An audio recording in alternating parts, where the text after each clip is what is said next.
always cleaned up. Want to go grab a vacuum? Try not to rip the cords up. Reformatted a different card to FAT32. Won't read them. What is going on? Why I is it don't reading know. that? It's like it doesn't like SanDisk and it doesn't like Samsung. Or is it the teeth on that one are different as a form factor? I think so. It looks the same. Just a regular But card. that card will work tonight? Yep. Is it, can I use it tonight? Yep. Okay. I do have used it. By the way, I just need to get that talk to see if I can. Sure, yeah, yeah. You know, I got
something up.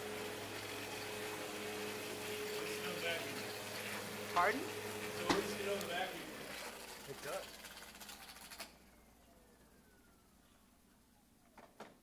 Kinda.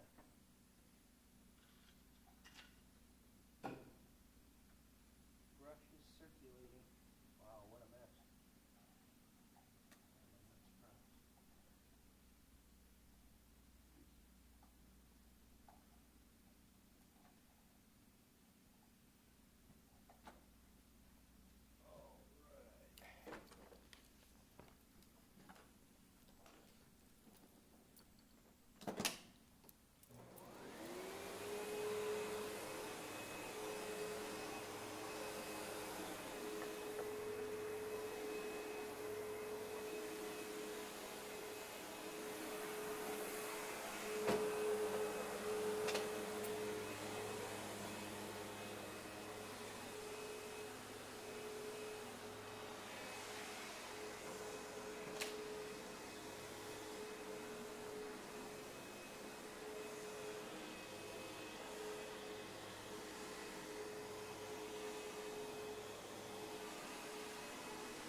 Oh, calm down, it's okay. Let me know when you're ready. Okay. All right, good evening. This is a regular school board meeting of the Tri-State United School Board. Tonight is Monday, June 12th, 2023. It is 6 p.m. and we are located at TCU High School Media Center. So I will call this meeting to order at 6 p.m. Roll call finds all present. And we will say a pledge of allegiance.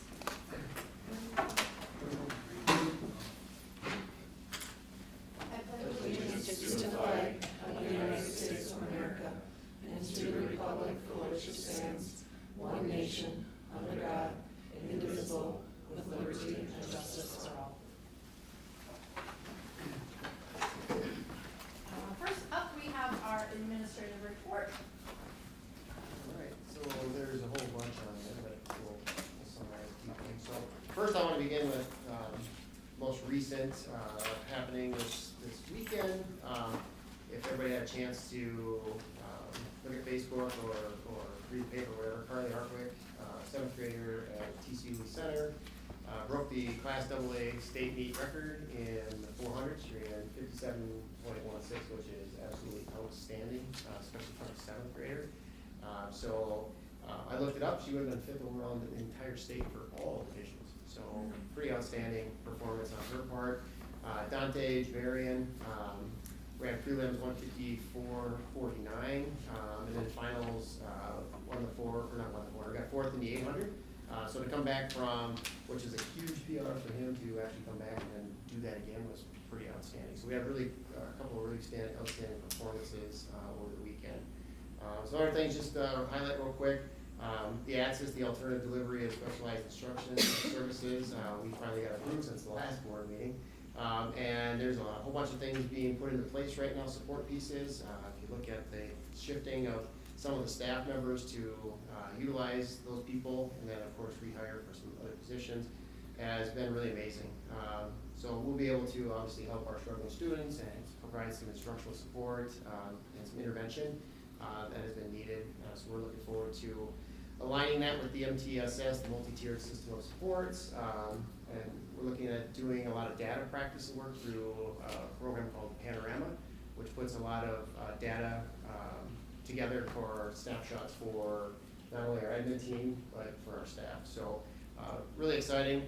Mr. Bernard, he's in the back there, led the way with a MTSS 2-day, I guess, a convention for our staff last Tuesday and Wednesday to start having our staff understand that support system so that it is systematic across our district. So thanks, David, for doing that. That was awesome, 2 days.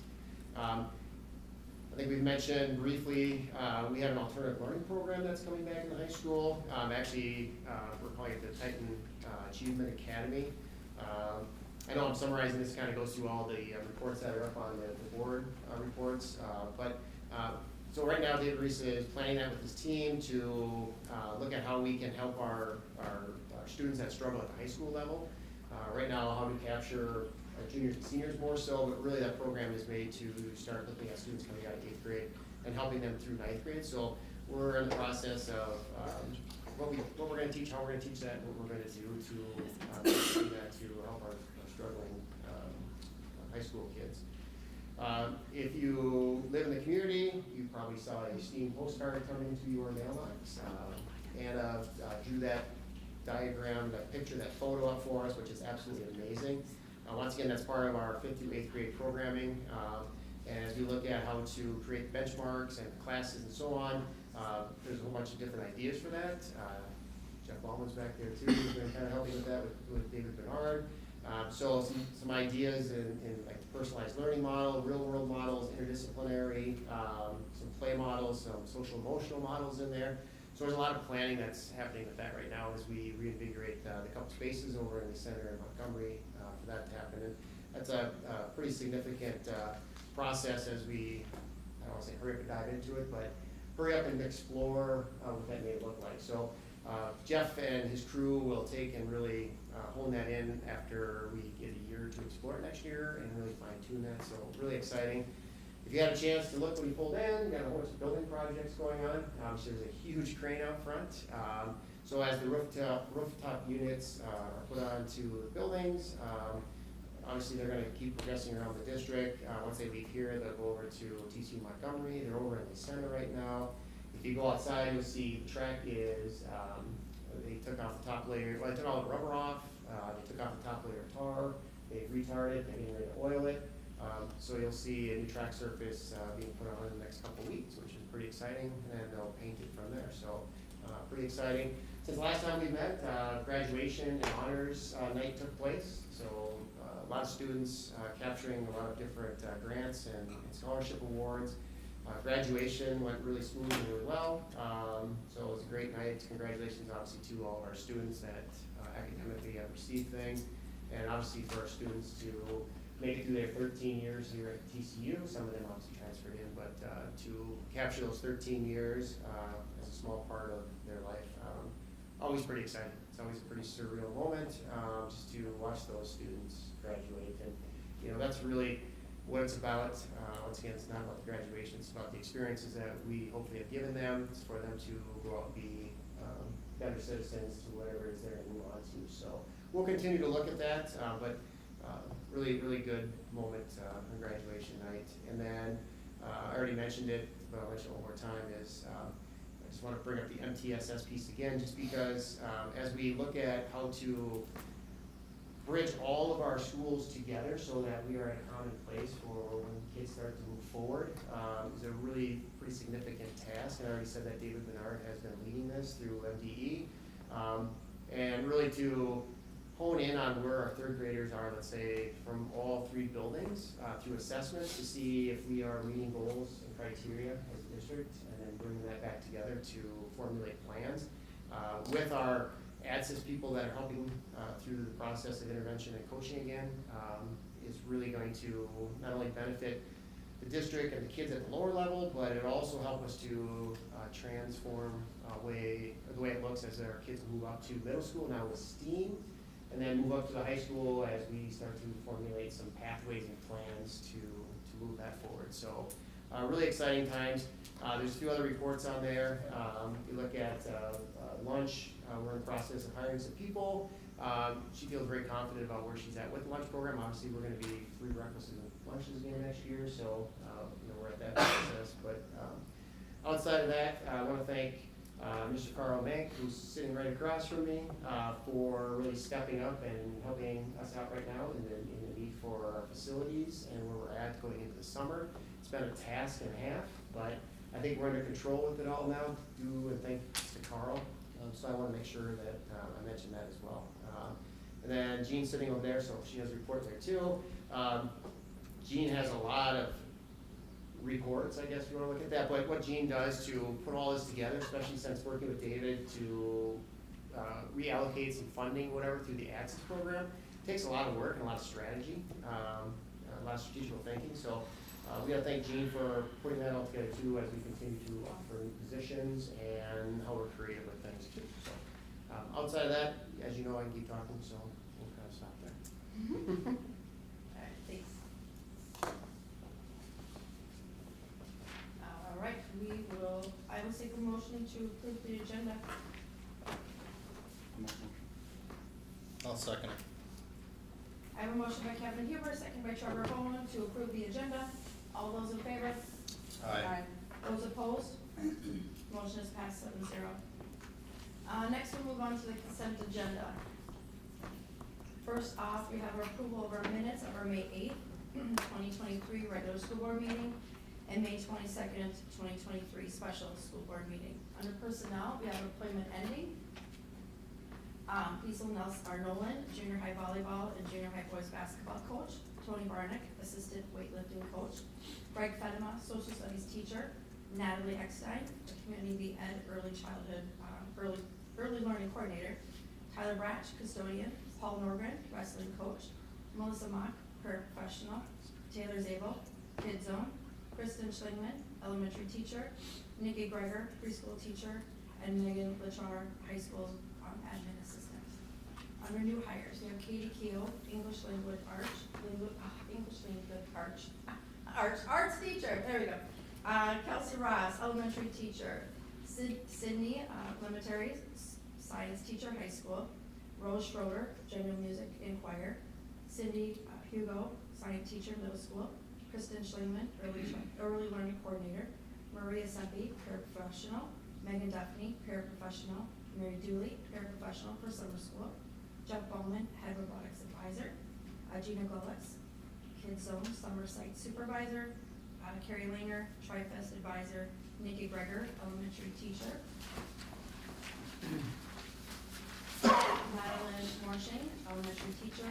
Shannon Sheehan, Montgomery assistant principal. Elise Barnfeld, social studies and APA teacher. And Emily Oken, 5/8 academic interventionist. Performance responsibilities, earning learning coordinator, student success coach, and American Indian liaison. Under contract, I have early learning coordinator, leave of absence, Stacy Sapaka, community ed, letter of agreement, and interim facilities director, a memorandum of understanding, Juneteenth MOU and a principal MOU with a new assistant principal. Recommendations for tenure under our TCU high school, we have Kyla Kruger and John Rumsa. TCU Lee Center, Rachel Falls and Kristen Farr. TCU Lonsdale, Bethany Anderson, Brenda Peterson, Melanie Roos, and Alexis Fronick. Under TCU Montgomery, Tyler Glenn, Anna Ramsey, Michaela Simon, and Jennifer Stoops. Approval of the bill of the amount of $1,265,846.68, and also our finance report. I will be abstaining from the consent agenda just because others on there. So I will seek a motion to approve the consent agenda. I'll make the motion. Second. I have a motion by Hillary Birdsell, second by Chris Walasek to approve the consent agenda. All those in favor? Aye. Those opposed? Motion is passed 6-0 with 1 abstention. Open forum, and I believe there have not been any requests for this evening, so we'll move on to informational items. Up first, there's our employment update.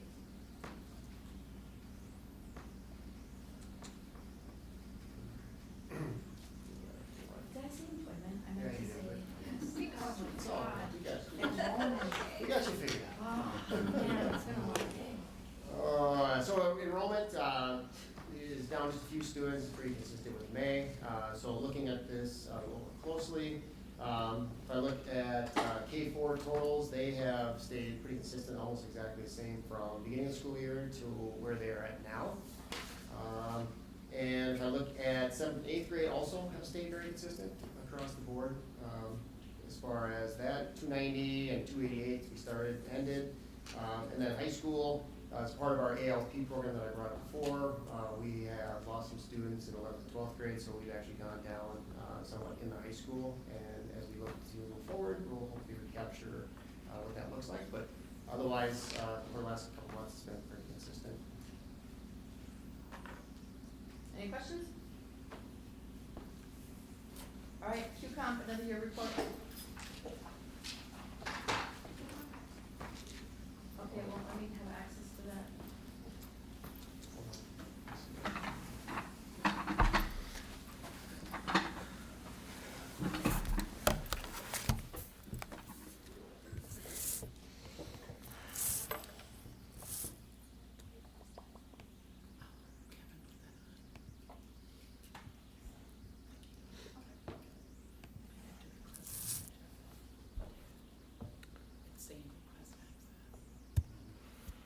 We're charging now.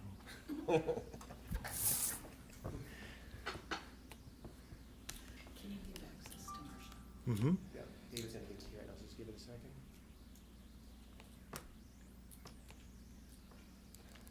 Can I do it? There it is. There you go. All right, so I'm going to slideshow. Look at that. Nice. Do you want the mouse or do you want me to do it? Oh, we've got it here, but if you wanna click it, I kinda, can click away. yeah, or we can take the mouse too. It's okay. I can multitask. So I wanted to check if this is for this phone anyway.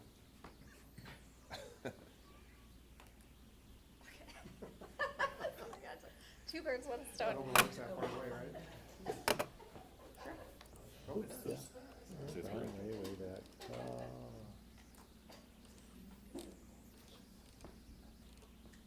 There we go. All right, so David and I have been collaborating all year long. I have to say, this is one of the, I was just telling David as we were preparing this presentation, it's one of the first years, I have to say, I really felt that our QComp program and our administration were totally ingrained in what we did.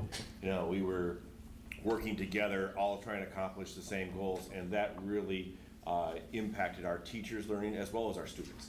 So definitely a kudos to Mr. Bernard's input and our admin for taking that initiative and really working together with all of us to make things better. So up on the screens, you can see we have our core components to our QComp program, looking at how do we embed job-embedded learning, how do we have career advancement, teacher evaluation, and then also working on that performance pay, salary schedule stuff.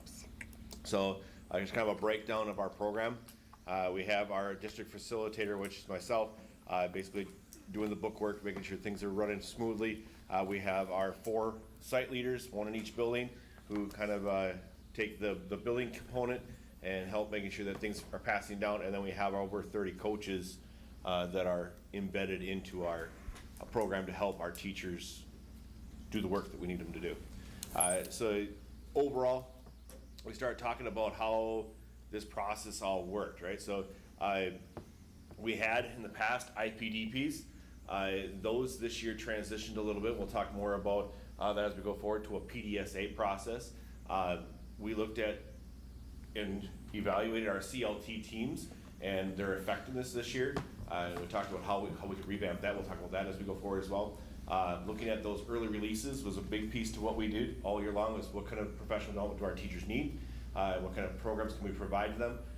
The mentoring induction program led by Jenny Walskug and Carrie Langer was part of this as well. And then just overall, what are options for professional development for our teachers going forward? Oh, easier. Just want to push the down arrow. There we go. We'll just do it from here. Okay. Oh, yeah. When you're kind of done Go with the the other slide. direction. just- Gotta go the other direction. Nope, yeah, one more down. There We also took a look at the teacher evaluation program and really started to talk about, what does effective coaching look like at the administrative side of things. And so looking at how do probationary teachers do that 3 times a year, working with their administration, looking at the high cycle evaluation. Nothing new here, just every 3 years, tenure teachers are being observed with classroom walkthroughs and implementation checks. So some pretty cool stuff going on there, especially with our PDSA process that's happening.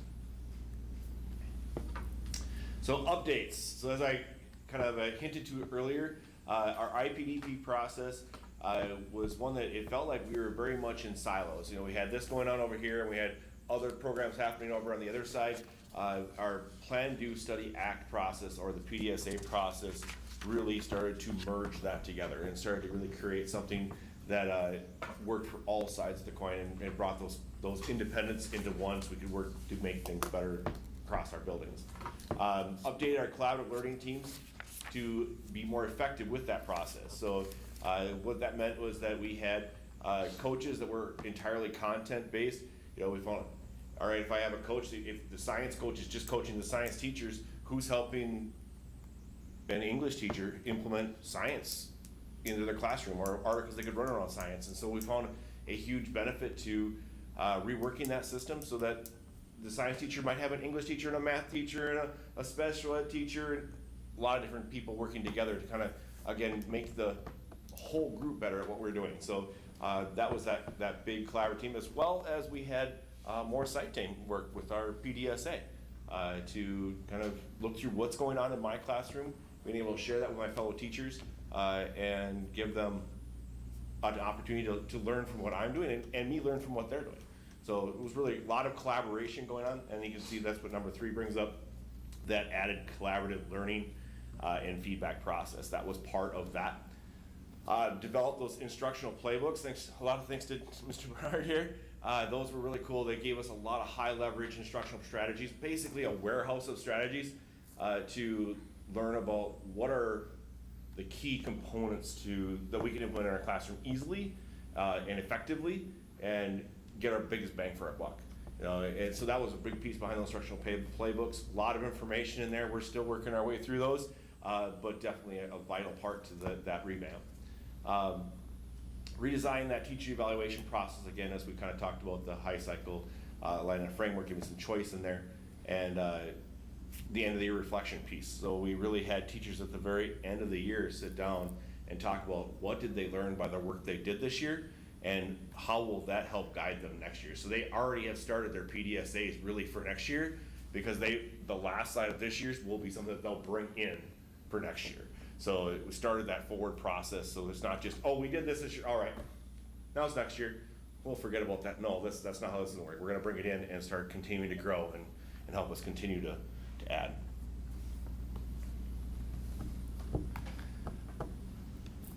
All right, PDSAs. As they look through the PDSA process, kind of some highlights there, identifying in areas of interest that needs to align higher level strategies. So every month, basically what a teacher would do is they would look at what strategy am I looking to implement. It could be a continuation of the last month. Like for example, I took academic conversations, I started working on those, and I implemented a few things with it, and it's just not quite where I want. I can continue on and continue to push myself in that realm, or I say, all right, I think my students are really engaged in that. I'm gonna keep that running over here, but I'm also gonna add in another component. Maybe it's something with my first 5 or something with my last 5 with reflective writing or whatever it happened to be. So that was part of those instructional strategies. That's what that's referring to. We would then write those up in our PDSA, looking at what did I do, what did I learn, and what's it going to change going forward. So it really a cool component there, documenting that, and then like I said, sharing that out. So that was part of that, including those QComp processes that are in there. So with our QComp process, we have to have student data.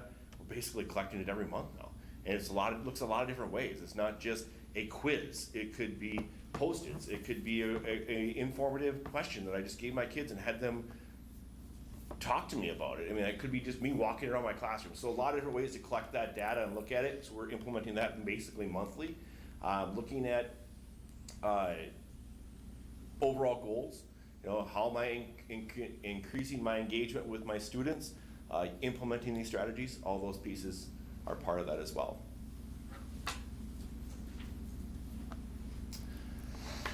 So we talked a little bit about mixing up the CLTs already, but like we said, basically a lot of varying perspectives, getting across departments, working together, building us as TCU. I mean, how often do we actually get a chance to sit down and talk to somebody in a different part of our building? You know, so often we get stuck in our little consortium, we're working with the people that we're working with, and I haven't even talked to that brand new first grade teacher all year long. This gave us that opportunity to build that collaborative environment there as well as just doing the work of getting coached and having those conversations to make myself better.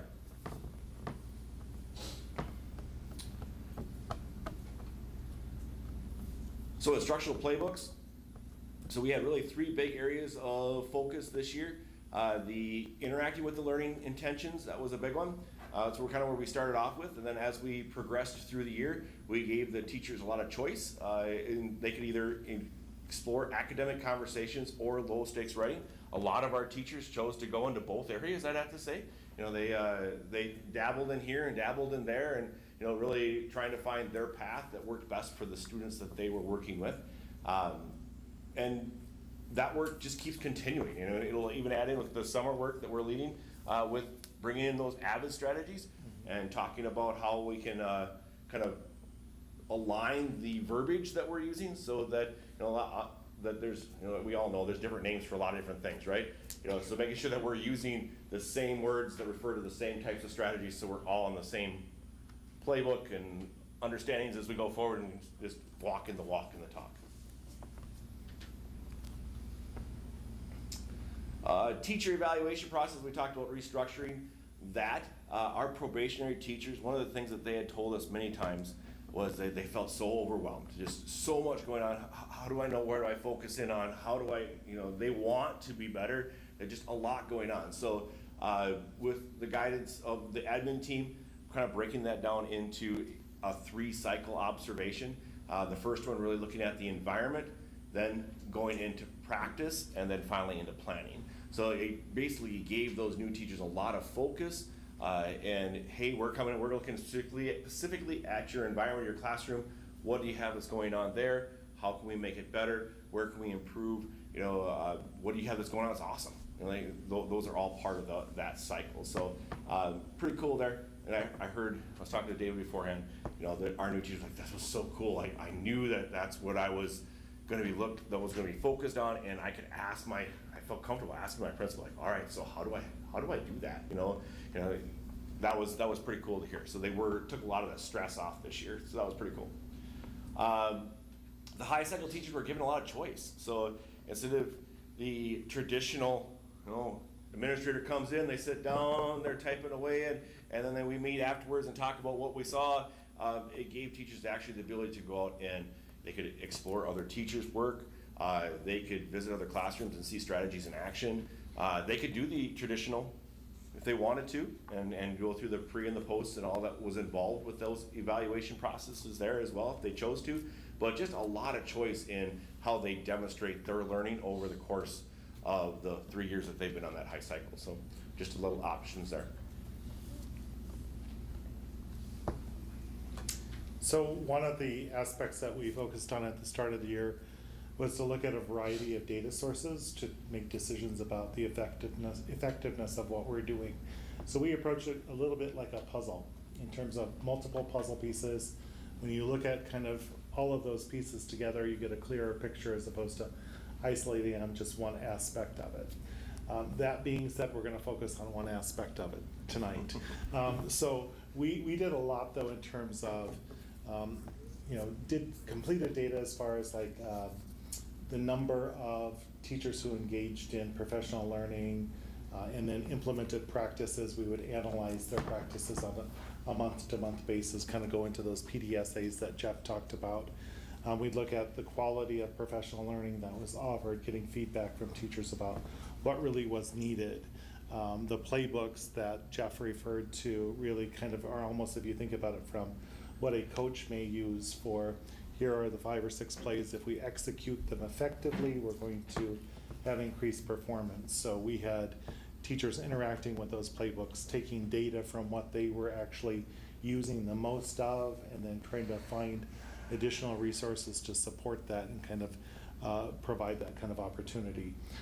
Throughout the course of the year, we did implementation checks from an administrative perspective, kind of looking to see what it is that was happening in classrooms, but then we also had teachers do some self-reporting. And at the end of the year, we thought it was really important because we had changed the process from the, as I learned to say here, the ippy-dippy, and we're just like full of acronyms here, the individual professional growth plan, changed that to the Plan, Do, Study, Act, which is more of a cyclical monthly kind of process, which requires a different level of engagement as far as teachers engaging in learning and reflecting on their learning and collecting that data that Jeff talked about. So we looked at, kind of out of curiosity, how did our teachers feel about changes that were made to that process? And so we actually had 100% of our teachers who completed the PDSA process. So in some years past, it was not always kind of something that we could say. But again, I think this quote, we felt like kind of summarized some of how teachers felt about this. And it was just like, they enjoyed this process far more than what they had in the past. And they felt like it really kind of forced them to engage in their learning, about their teaching and their student work really very differently. And this person happened to be a teacher who was on their 3rd year of their high cycle, so they were talking about how they liked the choice board option. Had nothing to do with the amount of candy that I bring to meetings or anything. Well, it might have. But this passage, again, you have access to, kind of on the next slide, just the kind of statement that teachers are making about this process again, and just the changes that happen through the process. And this is just kind of emblematic of a lot of the different statements that teachers were making in terms of how I felt like my collaborative learning with my colleagues really changed as a result of it.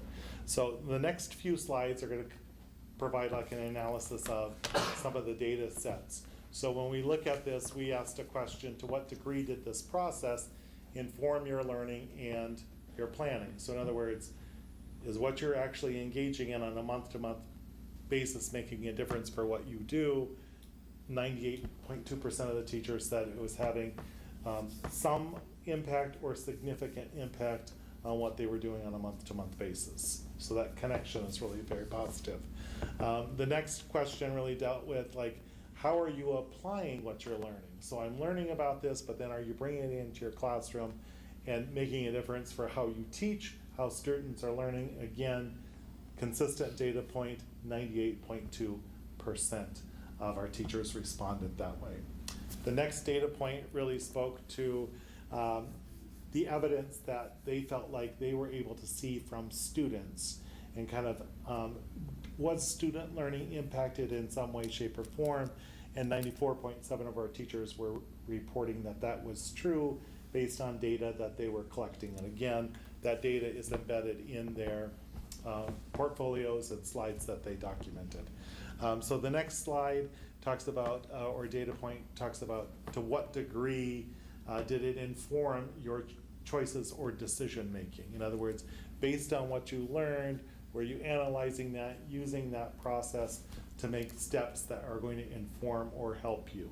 And again, 95.7% of our teachers reflected on that being true. Next one, to what degree did the PDSA framework help you become more intentional as a reflective practitioner?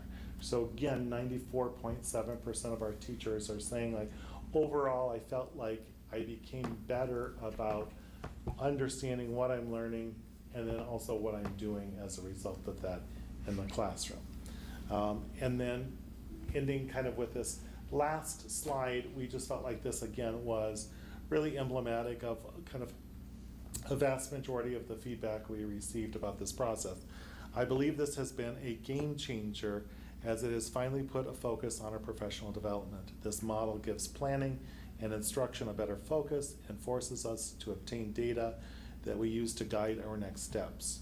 this is what professional development should be.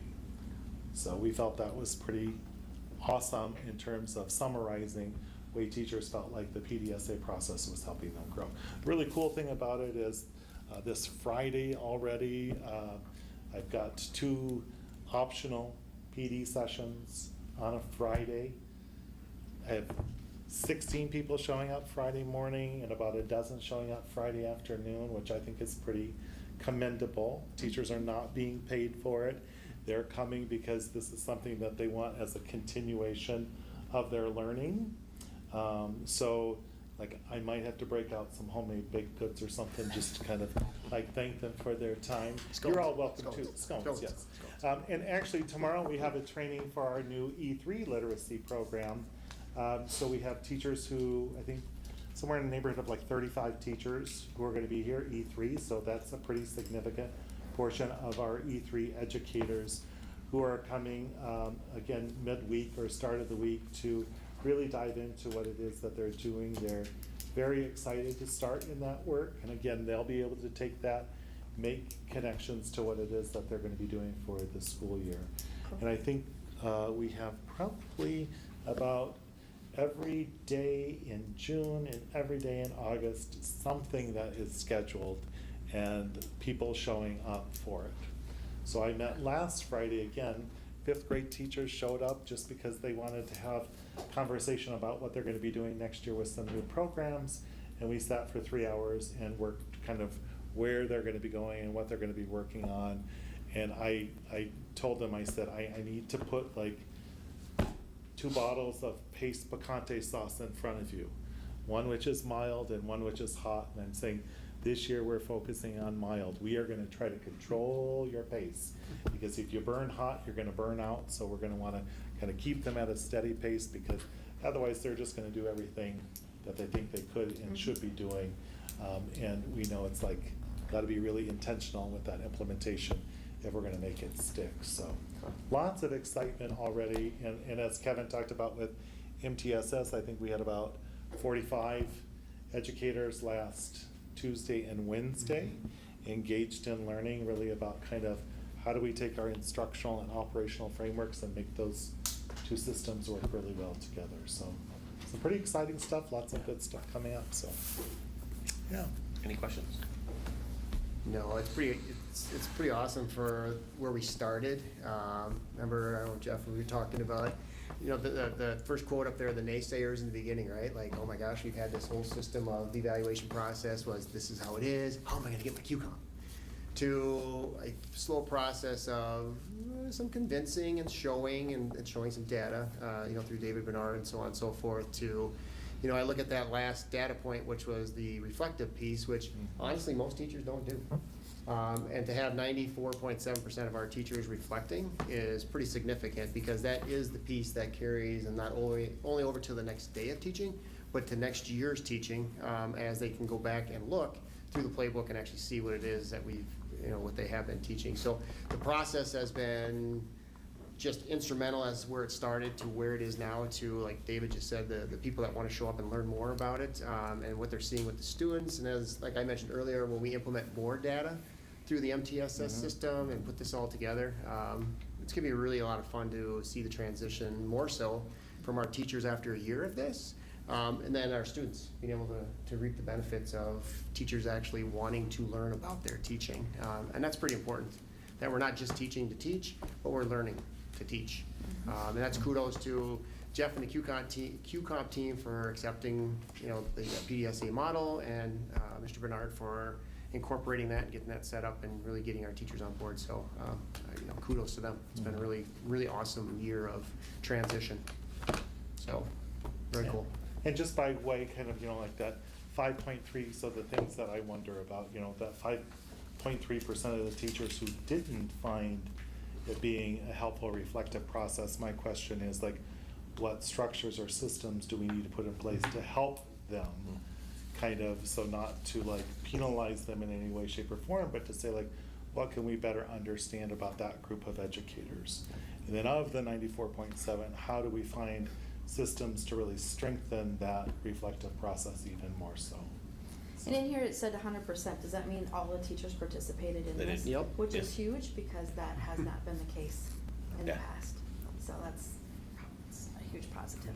Yeah. It's pretty awesome. It is. Thank you. Thank you. Thank you, thank you. Thank you, Jeff.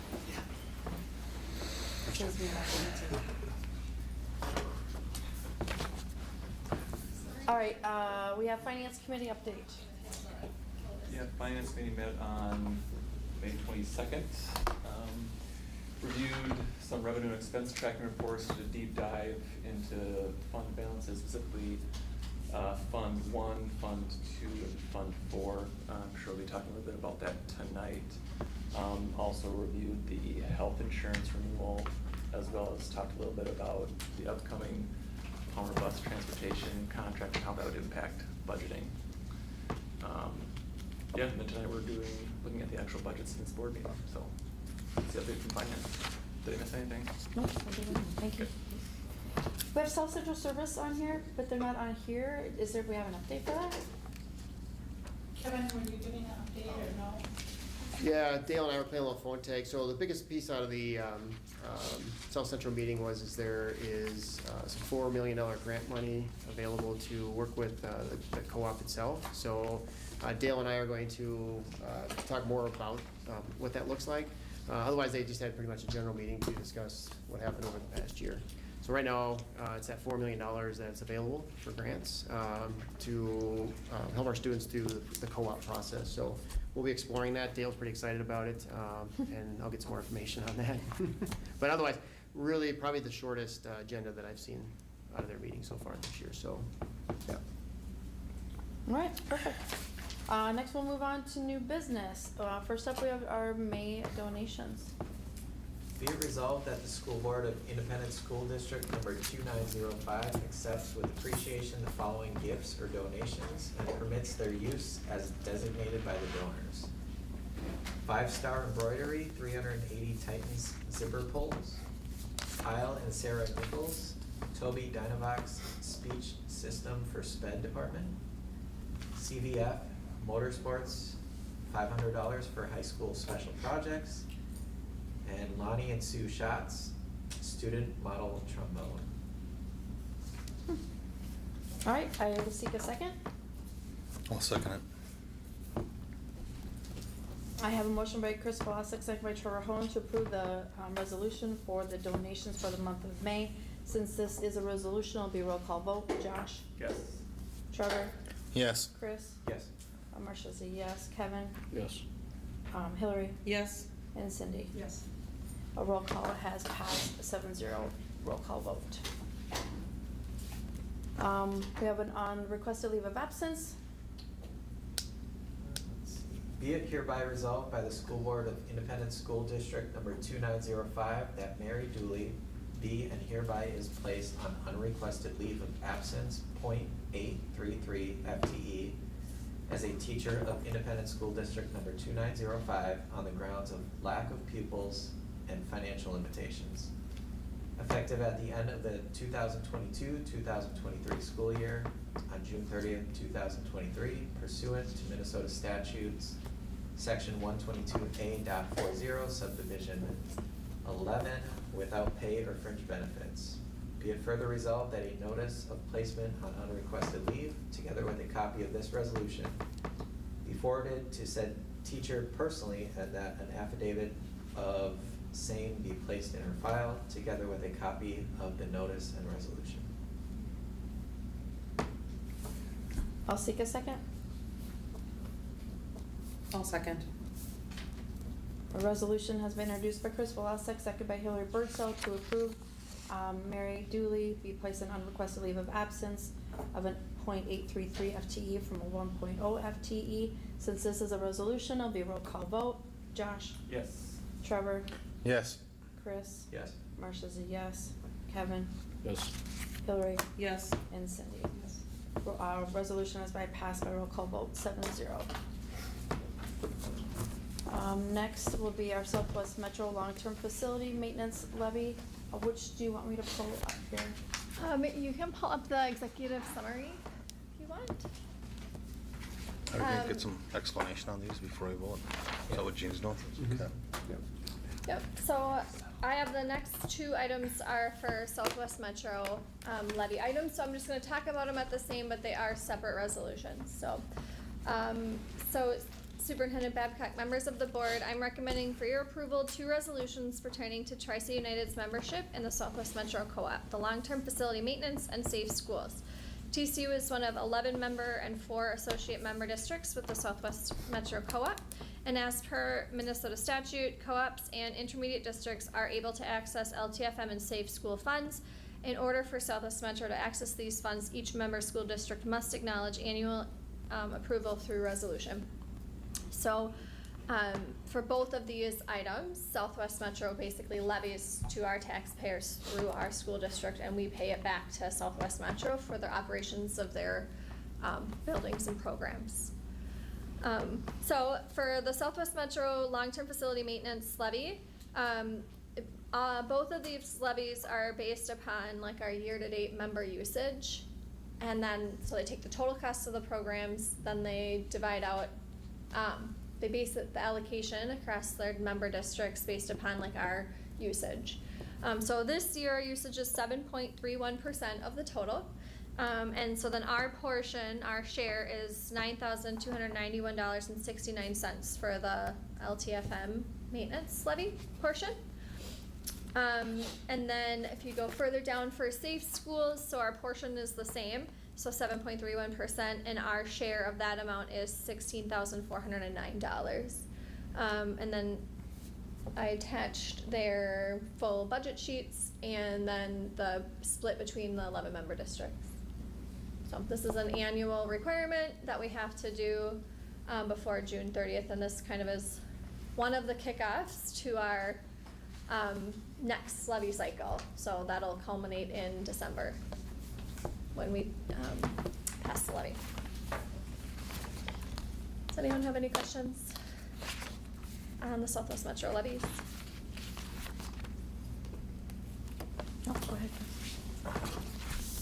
Introducing a resolution approving Southwest Metro Intermediate School District number 288's long-term facility maintenance program budget and authorizing the inclusion of a proportionate share of those projects in the district's application for long-term facility maintenance program. The resolution has been introduced by Chris Volasek. I would need a second. I'll second. The resolution has been introduced by Chris Volasek, second by Kevin Huber, approving the resolution for Southwest Metro Intermediate School District number 288's long-term facility maintenance program budget and authorizing the inclusion of a proportionate share in the district's application for the long-term facility maintenance revenue. Since this is a resolution, it will be roll call vote. Josh? Yes. Trevor? Yes. Chris? Yes. Marcia would be a yes. Kevin? Yes. Hillary? Yes. And Cindy? Yes. The resolution has passed by roll call vote 7-0. Next would be a Southwest Metro Safe Schools levy.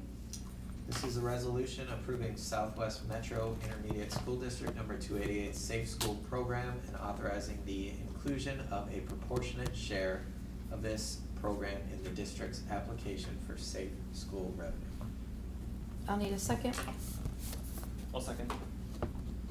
Resolution was introduced by Chris Volasek, second by Josh Belke, approving the resolution for the Southwest Metro Intermediate School District number 288's Safe School Program and authorizing the inclusion of a proportionate share of this program in the district's application for safe schools revenue. This will be a roll call vote. Josh? Yes. Trevor? Yes. Chris? Yes. I'm a yes. Kevin? Yes. Hillary? Yes. And Cindy? Yes. Resolution is passed by roll call vote 7-0. Next, we have our budget. Yes, so we have 2 budgets tonight. Never done it this way before, but that's what's rolling this year. So we're talking first about the 23 revised budget. So typically this would come in probably like a May meeting, but usually I do build both budgets in tandem, so I'll be doing the revised budget along with the adopted budget for the next year, just because you're kind of in that same mode. You're reviewing all the lines, you're reviewing all the staffing and things. So this one has been probably done since like April, but just haven't brought it forward. So we'll go through with some of the things that are changed. So a revised budget is. What do you want pulled up? Oh, you can do the executive summary. Okay, sorry. So the revised budget is typically going to be things that we didn't know about at the time a budget was adopted. So it's more just changes. So Superintendent Babcock, members of the board, I'm requesting your approval of the fiscal year 23 revised budget for the Tri-C United School District. So the fiscal year 23 fiscal year begins July 1 and ends June 30th. So I'll go through some of the highlights. So again, this is a revision. So the fiscal year 23 revised budget estimates enrollment at 1,910 ADM or 2,090 APU. It has an estimated unassigned fund balance of 29.5%. It does have a budget estimate of a total Fund 1 deficit of $496,000, which is an increase from the 23 adopted budget. However, it estimates more spending from the restricted LTFM fund and less from the unassigned fund. So just as a reminder, our unassigned fund is kind of like our checkbook. And then we have the LTFM restricted fund and our other like 11 restricted funds that we have more limited use out of. So the revision in this is that I'm estimating that we'll have about the same amount of deficit, but a lot more coming out of LTFM and less coming out of unassigned. So that's a better shift. And so the biggest driver would be for LTFM is we did a roof project that was about $600,000. So that wasn't part of like when I was building the adopted budget, which have been like in February of the previous year. I didn't have that roofing project in, so that was a change from what I had in for my LTFM project. So that's the difference. So that is a spend down of LTFM. But that's what we build LTFM for. And then the improvement to the unassigned is that I'm estimating an enrollment increase from what I had at the time that I built the adopted budget. So when you're building the adopted budget, you're building it on when you're building the adopted budget, you're building it on like the previous year's estimate. So fiscal year 22 ended with better enrollment, and so then we roll forward from that actual enrollment. So that's where the improved enrollment is coming from for this one. So it's still all estimates. We don't actually ever even know our final enrollment until like December, once everything shakes out. So that's the reason for those two change. Those two are the major changes. If I skip down to Fund 2, so Fund 2 is now planned at a surplus of $98,000. So estimated revenues have increased, driven by improved meal counts and increased federal reimbursements. Fiscal year 23 was a return to paid meals with free meals only for qualifying families. Fiscal year 23 was a really hard year for myself and Taher, who's my major partner in the Fund 2 budget, to estimate what we were going to have for expenses, because it was for meal counts, it was our first year back from non-free meals.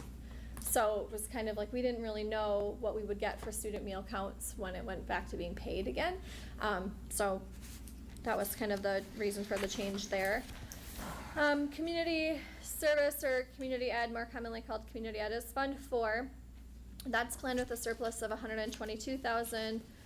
Revenue estimates are increased, driven by increased enrollment in school-age care and especially at our TCU Montgomery and TCU Lonsdale sites. A change to Fund 6, a big change to Fund 6. So at the time of budget adoption, we wouldn't have had the 22A bond series in for Fund 6. So Fund 6 is the construction fund, and so this is where you would have the funding from a bond, and then you would have the spending from a bond. So it's only going to be construction related. So at the time of adoption, we didn't have that planned, because that went through later, like in the summertime. So that is an additional $5.3 million that we bonded for. $3.1 million of that was to indoor air quality, and 2.2 of that is for deferred maintenance, both of which are kind of like under the long-term facility maintenance threshold. And then I also included the estimated expenditures for fiscal year 23. And then those will roll forward to 24. So that's based upon a draw schedule that I have with SiteLogic, who's kind of our general contractor on the project. And then Fund 7 is our debt service, so that's our annual principal and interest payments to district bonds. And just a reminder on this one, and I'll say it when we get to fiscal year 24 too, but we do have a large fund balance due to bond refunding. So I think it was fiscal year 21, we did bond refunding to take some historically low interest rates, and over time save about $1.7 million for taxpayers. Nothing for the district, but that goes back to taxpayers. But we have to hold, some of those bonds weren't yet callable, meaning we couldn't pay them yet. So we need to hold the funds in escrow until they become callable. So that one looks like we have an enormous fund balance. It's sitting in a bank waiting for the day that we can pay off that bond. And then I'll come back and say, we have a $30 million deficit because we've paid this one bond off. So just remember I told you all that.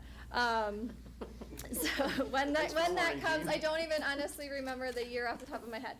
So that is Fund 7, that's all of them. I do have on the next, when we get to the next one, we do also have a Fund 18, which is a custodial fund only, that's not under board control, and that allows us to be able to have external groups use our Vanco and sell tickets. So it's like money in, money out, but it cannot be under board control or it doesn't count as custodial, and it's the only way you can do that, because we have so many rules, but once money comes in, you can't get it out again unless it's for like a service. So that's why we had to do that, but none of that is included here. So those are kind of the major updates to the revised fiscal year 23 budget. Any questions? Otherwise, I'll seek a motion.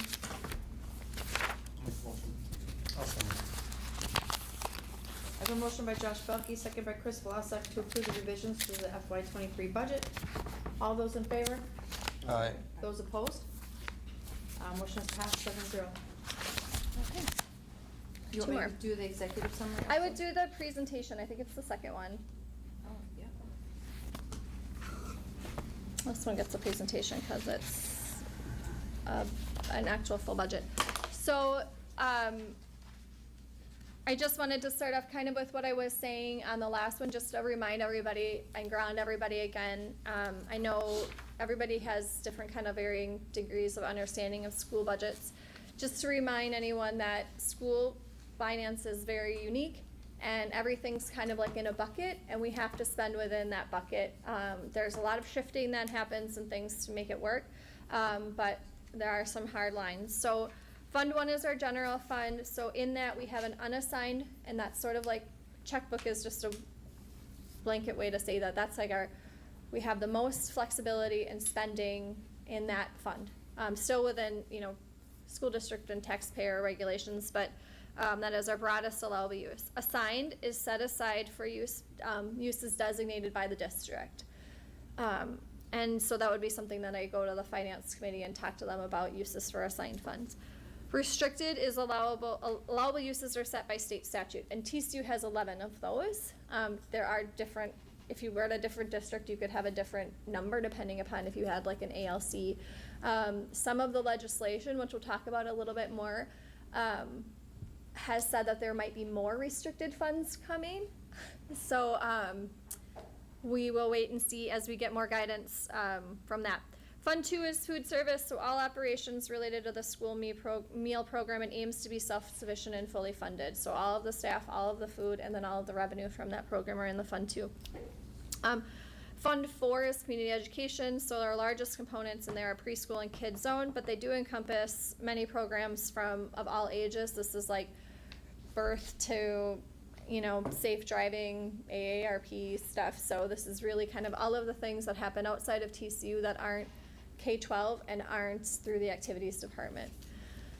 Fund 6, construction, so we talked about that, bond funding and spending, and then Fund 7 is debt service. So again, we have aid and levy revenue, mostly levy, that pays for our debt service, the principal and interest payments on the district debt.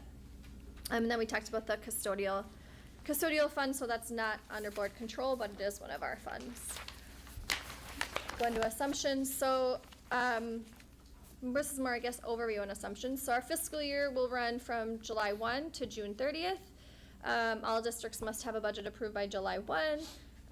Enrollment is based upon what we know from 22-23. We do a roll forward, and then whatever we know of for kindergarten enrollments to date.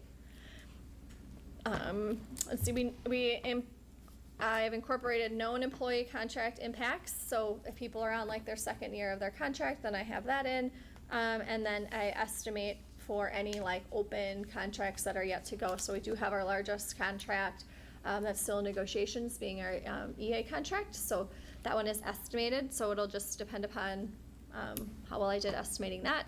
And then known vendor contract impacts and estimated impacts for unsettled agreements. So same sort of thing, where if I know it's a new contract year and we're going to have a new rate, I'll incorporate that. If we're still in negotiations, then I'll do some sort of an estimate based on just kind of what I'm seeing in the market or whatever kind of like other school districts that I ask. It's a great network of business managers, or if I kind of think we have an adjustment coming. So we do have our largest vendor contract is currently still unsettled on that. It's our Palmer contract. So that's normally about a $2 million contract per year. So kind of have our two largest contracts TBD. This does assume all positions are filled at the board-approved staffing levels. And then I just did want to stop and comment on legislative impacts. So fiscal year, or 2023 was kind of like a historically active year at state legislature, especially considering actions on education. So we know some of the impacts that have come out, and those known ones I've incorporated. There are some that they have said this is going to happen, but I don't know how. I don't know how much. I don't know. There's just so many things that are still left to be figured out because they kind of just settled it not very long ago. And so a lot of the stuff is still rolling out through the professional organizations, like MASBO is the one that I'm a part of, or the School Board Association. They've been holding webinars, so I've been to a couple of those so far. But still a lot to be figured out and a lot to be, they say this is what's happening, and then it's like how it's happening and when it's happening are still things that we don't know yet. So I do anticipate changes to this budget based upon kind of like how those legislative decisions end up impacting school districts. So things that are incorporated are, we know the funding formula increase at 4% for the year. We know there was a cross-subsidy increase, and then some EL basic skills funding increases. There's other items that still require much more guidance that have not been fully incorporated. That would be like the unemployment insurance changes. There's e-learning day pay changes coming. There's still other actions too that don't take effect until the next budget year, or even till like January of the next budget year. Some of those things are like the Expanded Family Medical Leave Act, and that'll probably be a payroll tax. So there's a lot to come and a lot that we still need to learn about all the implications of all the decisions that were made at the state level. So our largest assumption really is enrollment, because enrollment is such a huge driver of our funding. So I talked about the 23 revised being at 2,090 and that being an increase. So you can see that kind of from the grade of the first dark blue bar. And then this one is slightly lower at 2,079. So that's a slight decline, so that does impact our funding. It's just an estimate. It won't be right. So we just wanted to remind the board that we have our two largest grades that are incoming seniors and incoming juniors. So we will be graduating some large classes in the next 2 years. So that will also have an impact on our future. I think the district is doing a lot of really great things to help with enrollment. The Titan Achievement Academy and trying to retain students will really be great. It'll be great for the students. Like, that's the first thing, of course. And then the STEAM work and some of the other kind of initiatives that are all happening throughout the district will hopefully help soften some of that changes from our large graduating classes. Okay, so this next page is a big page. so this is the fiscal year 24 Fund 1 fund, or fiscal year 24 budget, Fund 1. So stick with me through the whole slide, it's a big one. So Fund 1 is planned at a deficit of 1.3 million. So to understand this number, we have to look by fund within Fund 1. So I thought Kevin teed it up really well for me with all of his administrative updates. But one of the largest things that we have going that will impact our fund this year is the ADSYS grant. So ADSYS grant is a $1.2 million grant, and it is not for special education students. It's specifically not for special education students, but it's funded through special education. And special education has a 1-year lag. So you spend special education in 1 year, and you don't get your revenue until the next year. So this is a bit of like the sticker shock of like, we will get the ADSYS funding next year. So you implement the program this year, and you get the funding next year. And that's how all special education is. Spend this year, you get it next year. So we are anticipating with the $1.2 million grant, you still, because it's through special education, you do still have to deal with the cross subsidy. So TCU's cross subsidy is about 56%. So I mean, you get 56% of the 1.2 million, which would be about $700,000, is what we would have in ADSYS revenue for this year, but we won't get it until next year. So that's one of the biggest drivers of why this number is so large, because we've expanded staffing for ADSYS, but we won't get the funding for it until next year. So part of ADSYS is the $1.2 million grant, and it's not a $1.2 million add of staffing, it's about $800,000 of added staffing between, and it's shifted between 2 different funds. I don't want to like go too granular, but I certainly can. Some of them will be funding for ADSYS specific interventionists that we talked about.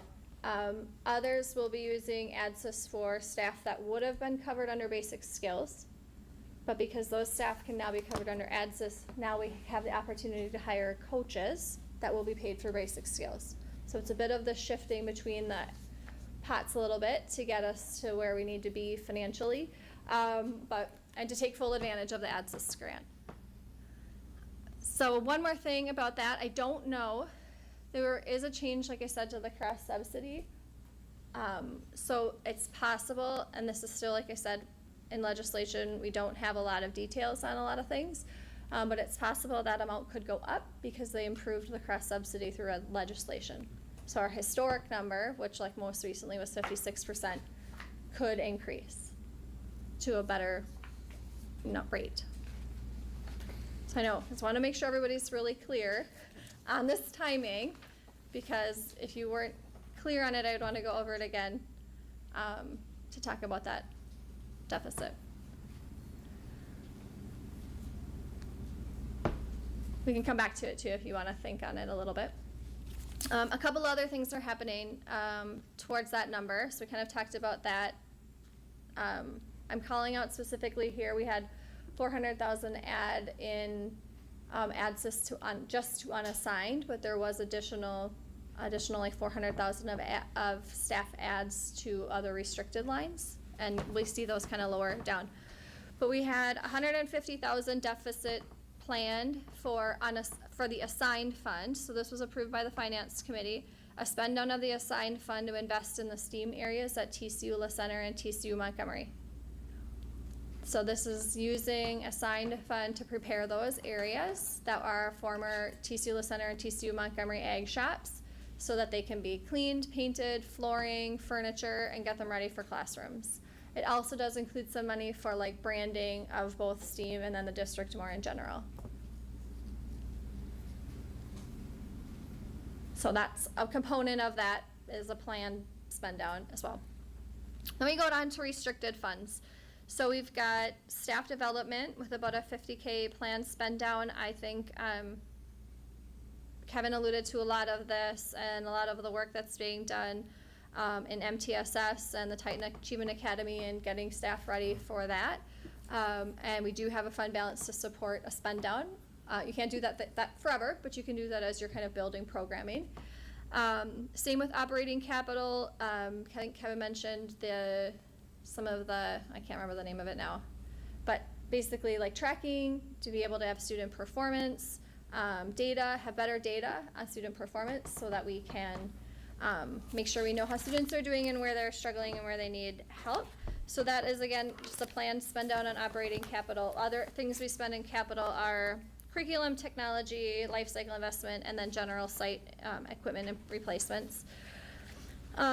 Learning, basic skills and learning and development. These are two restricted funds that we've been building fund balances in during COVID. So if you remember, during 21, 22, 23, we've been using a lot of our COVID funding through the different grants that we've gotten, and we've been supplanting that, using that to pay for teachers that we already have. And part of that was to build up balances in these accounts, to build up fund balances in like basic skills and learning and development to help us when the ESSER funding went away, which is, the ESSER funding is done almost completely at the end of fiscal year 23. So now we have these fund balances that we've been building throughout those times to kind of soften us off of that ESSER cliff, which is what some people call it. Because like we are going from a 1.6 million of ESSER funding this year to what, 100,000 next year. So that was planned and something that we had kind of talked about building to help us after ESSER. So here's the after. Here's the spend down of those fund balances that we built over the last couple of years.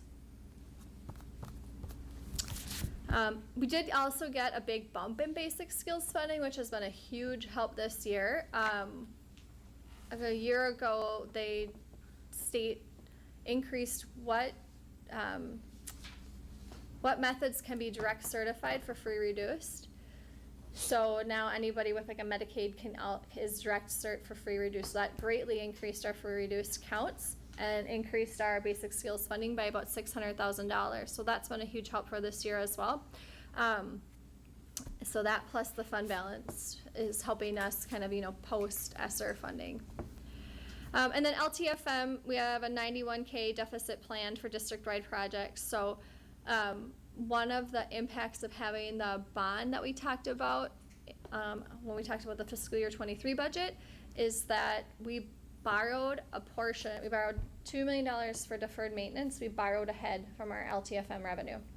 So we will have less LTFM revenue for the next 10 years to pay for some of the work that's happening this summer. So that's a program that MDE allows you to do so that districts can do large projects earlier than having to wait accumulating LTFM funds.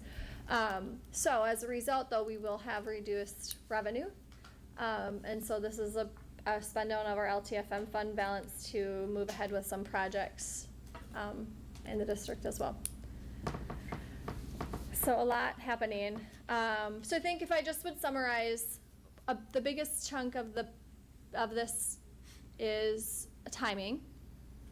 So we've got a lot coming out in the ADSYS that we won't have funding for ADSYS until the next year. If you ever had an end to ADSYS, which hopefully we never would, you would have a year where wouldn't have the ADSYS spending, but you would have the ADSYS revenue. So hopefully that doesn't ever happen. And then we have the assigned, kind of some of the planned spend downs, like in assigned, and then also in some of our restricted funds.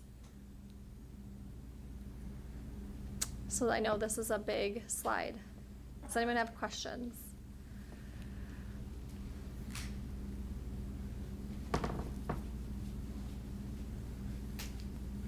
Some of this is pretty new for us, too.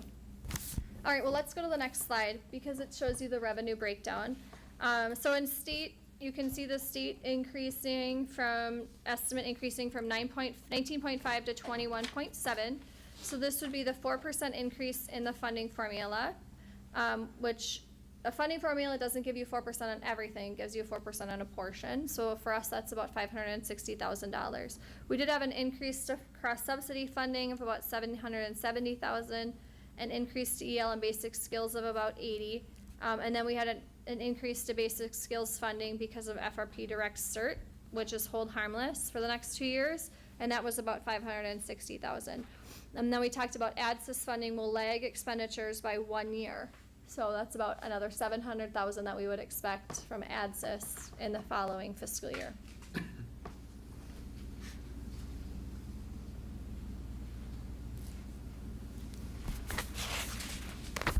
Okay, now we'll go on to expenditures. So the largest thing here that's changing is salaries and benefits. So we've gone from 18.1 to 19.9. So salaries and benefits will be staffing increases due to ADSYS grant. So like I said, there's some increasing because of ADSYS, and then there's some increasing because of the funding that ADSYS shifts over. So like the ADSYS are the staff that are going to be student facing, and then the coaches are the ones that are going to be staff facing. It's the easiest way that I think I've figured it out. But it's just all kind of happening because of each other.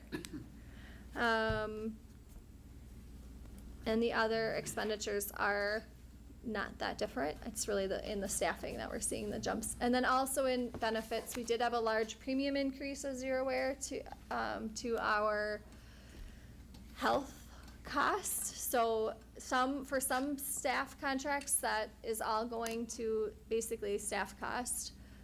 Staff's bearing the cost of that increase. For some other contracts, if the employee contract has like a dollar amount, say, that is still within the premium increase, then that's just an added cost to the district. Or we have some contracts that have kind of like a calculation cost, or we share the increase. So that's a big part of the increase on benefits, along with the staffing increases. And then the purchase service decline is really that roof project. Because this is looking more like a P&L view, which is probably more a view that people outside of school districts are used to seeing. It doesn't indicate which fund it's in, it's just the total district spending. But some of this is going to be assigned, some of this is going to be unassigned, and some of this is going to be restricted.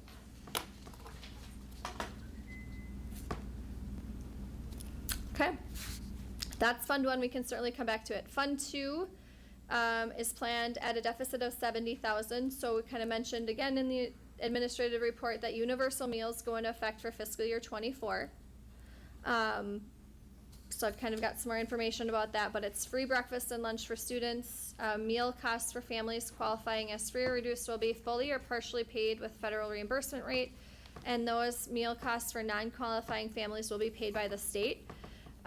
So every student will still have to punch in, because we do have to know if they're free or reduced or non-qualifying, because that'll depend upon where the funds are coming from and then also the rate that we're going to get. The adult meals, second entrees, and a la carte options will be for purchase, and then we do have a prior year surplus balances to help with the fund that have created a fund balance. And we are planning another $70,000 of equipment purchases. This is mostly 2 combi ovens at 2 sites, and then 2 milk coolers at 2 sites, and some lunch trays.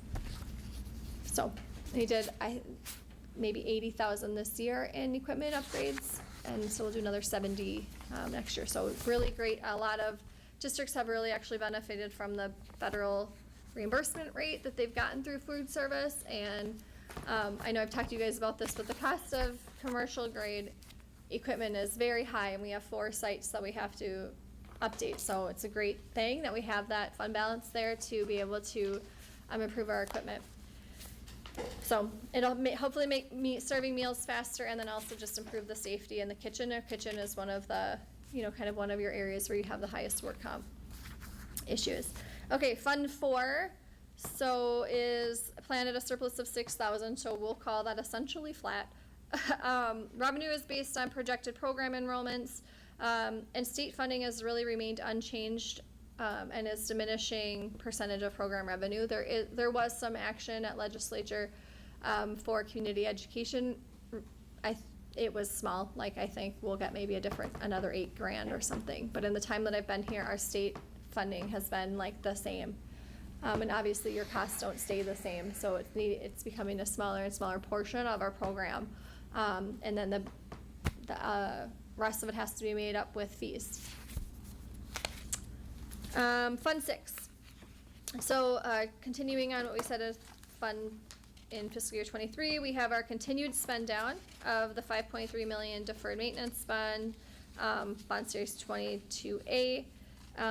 And again, this estimated expenditures are per the SiteLogic draw schedule.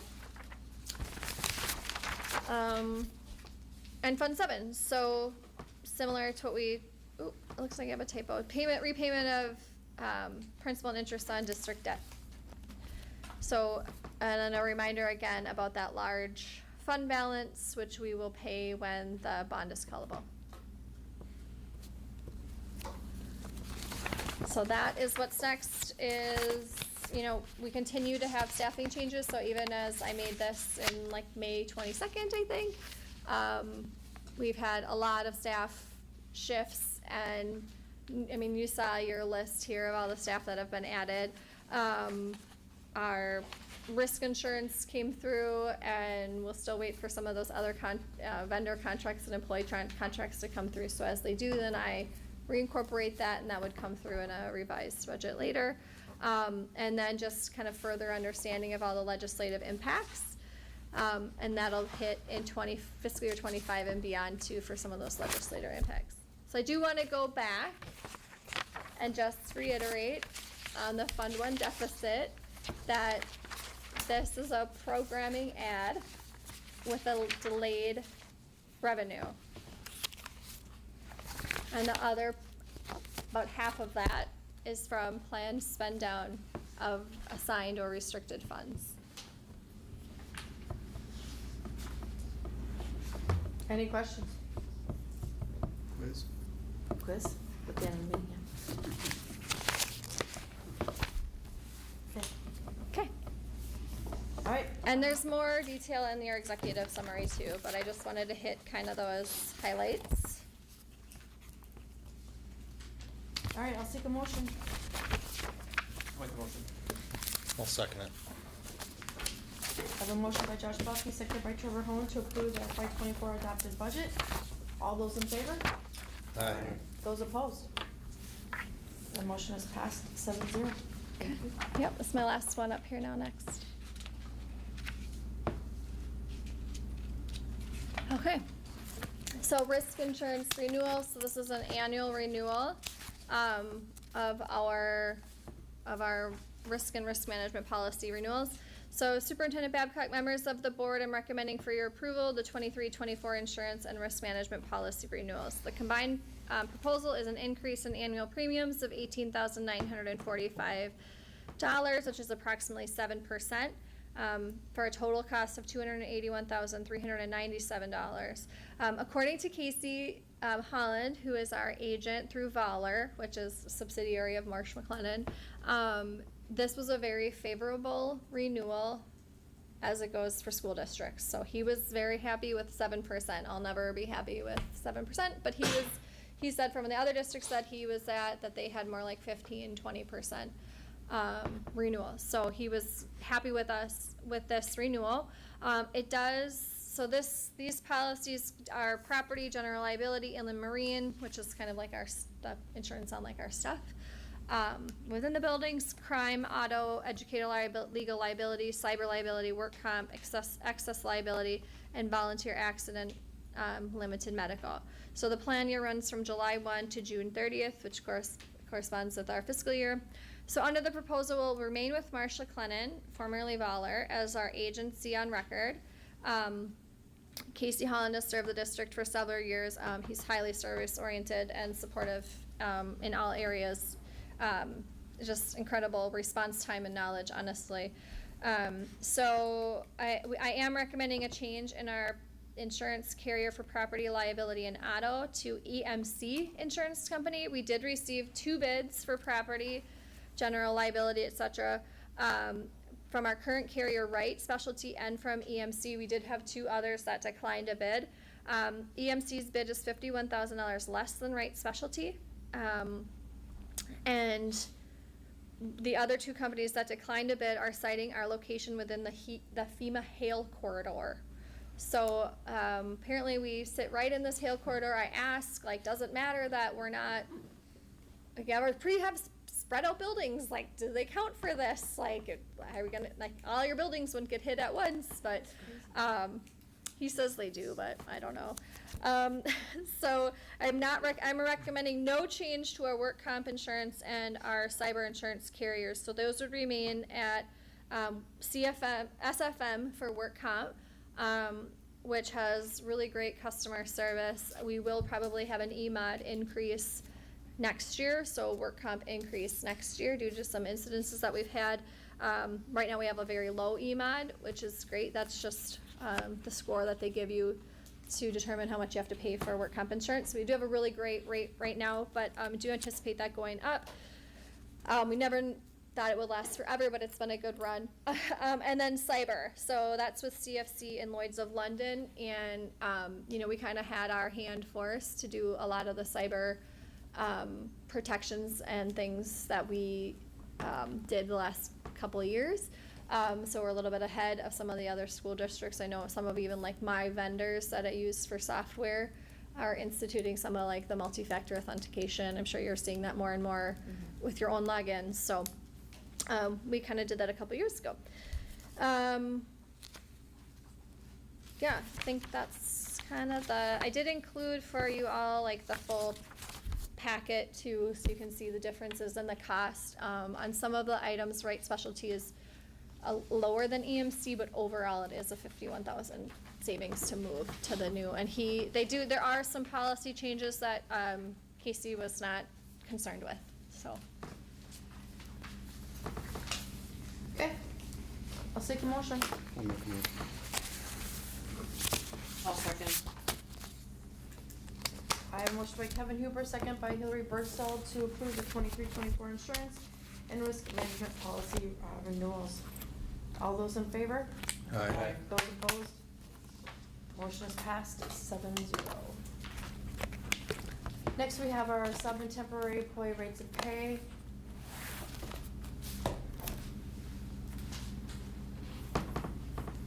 What was the change on here? Temporary position. It's the pool operator, Kevin. Yep. The pool where's that one? I think it's on the left at the bottom. Is there a CPO or something? Yeah, the CPO very- temporary pool yeah, very operator. bottom. Okay. As we look for a in-house potential certified pool operator. So Okay. right now we're outsourcing one right now. Okay. In order to operate the pool, obviously. Yep. So that was a process trying to get that, so to have that right now to keep the pool operating is pretty significant. So as we look to hire a facilities person coming on, potentially they may have that, so then that would come off. Perfect. Yep. Okay. I'll seek a motion. I'll make a motion. I'll second. I have a motion by Chris Velazquez, second by Josh Belkey to approve the updated temporary employee rates of pay scale. All those in favor? Aye.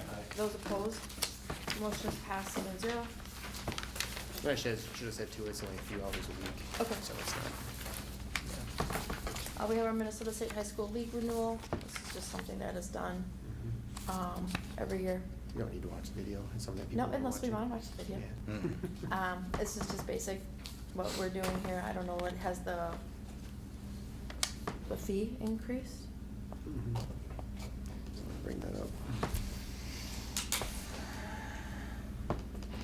Basically, it's our annual renewal. And It doesn't say in here. it doesn't say on there. Nope. But as far as the rates themselves, they really haven't gone up that much, it's just renewing. Okay, Yeah.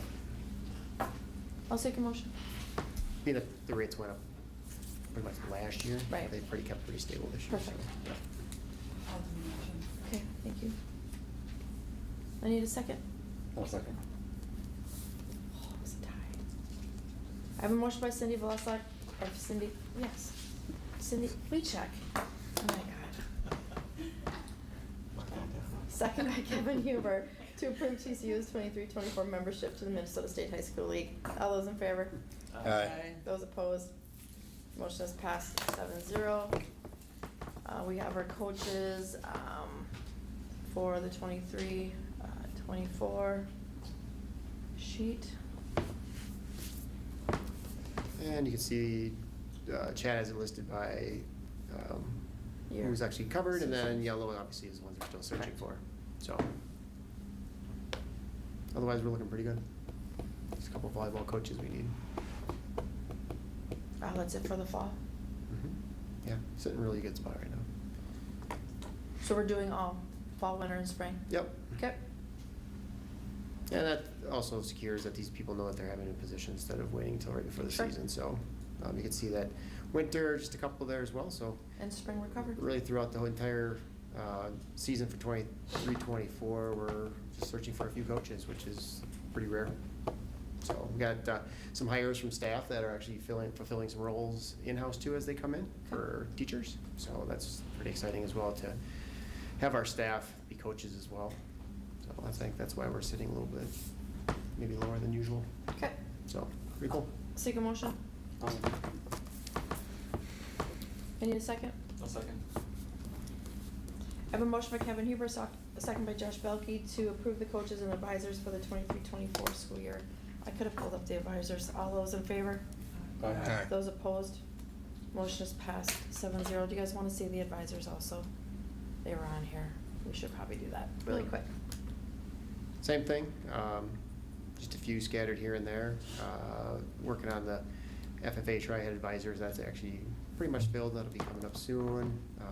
Robotics is looking for a couple people, do some transition. And some spirit group stuff for some people that have left. So there's a few positions that we're still trying to fill, which may fill when school starts, as some of our new staff comes on board and takes some of those on. Mm. So that may be a final thing in September. So, Okay. once again, it looks really good going into 23-24. Absolutely. Yeah, so I'm really excited that we're sitting in a good spot. All right, we got our fundraisers for next year. This is kind of an annual thing that we do all at Mhm. once. And I'm not gonna read all those. I don't think a lot of this changes. No, the other ones are obviously making sure that the people that they do that with approve it. So they're still waiting for some approval, like IV cards and mums and all that. That's Okay. coming from the people that offer those to us. We just have to get the approval. That's why they're in yellow. Okay. So, All right, I'll seek a motion. I'll second. Who's second? Chris. I motion by Cindy Fleetcheck, second by Chris Vlasak to approve the 23-24 fundraisers. All those in favor? Aye. Those opposed? Motion is passed, 7-0.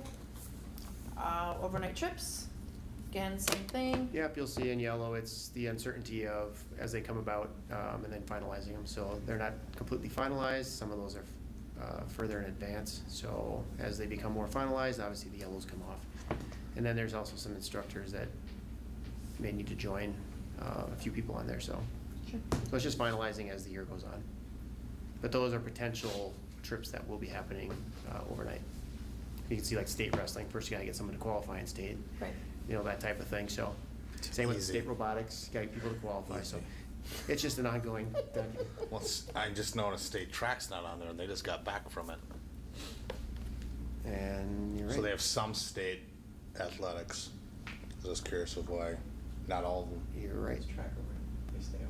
They did still. So basically, all of them should probably be added, just for the sake of. Just for the sake of it, Yep. yep. So I can have Chad add that to it. Good catch, Trevor. And yes, we'll have somebody go to state wrestling, so, all right, take the yellow off. You're All right. welcome. I'll seek a motion. I'll make a motion. I'll second. I have a motion by Trevor Holland, second by Hilary Birdsell to approve the overnight trips for the 23-24 school year. All those in favor? Aye. Those opposed? Motion is passed, 7-0. And then next we have our activities handbook. Yep, and Chad has graciously put things in yellow and changes there as well, so obviously if you, staffing, if you just kind of scan down, pretty much the same yellow that you saw in the other staffing. TriFest was added in there, as we talked about throughout the year, so there's a couple ads. Adult season passes have gone up slightly, nothing too major. I think one of the transportation policy is always a question. I think Chad has dug in a little bit more and added that to this policy. Students are always allowed to sign out with the coach and just making that clarification, because sometimes I like the student and the parents understand what that looks like. Technically, kids should ride back, but there are times where parents like to sign their kids out, and it just states that really you need to have your parent do that. And if it's going to be a relative because you're going somewhere, it has to be way in advance. It's not just you can do it the day of a competition. It just needs to be made in advance. And like always, every year, there's always issues with that. So Chad has graciously now just put it in here, and it should probably been in here for a while. You know, some of the questions that I do get are from like, what is considered a home event? So let's say they're, whatever, playing softball or whatever it be over in Lee Center. Are the kids allowed then to go home from there? Yeah, those are home events. Okay, Yep. but sometimes that is not clear, and just, or they have to ride the bus back to the school. I guess those are the kind of the questions I've been Yeah. asked about, stuff like that, Okay. so, okay. But other than that, it's nothing else on there. There's a TriFest, triathlete plaque. Some of the fine arts activities for that have changed based on the fine arts people determining what would be a triathlete plaque, especially since some of our things have changed here and more students are involved with other things. Other than that, there isn't really too many changes to the activities handbook. So, Okay. pretty simple. It's been working out pretty well, like I said, except for the transportation, which clarifies.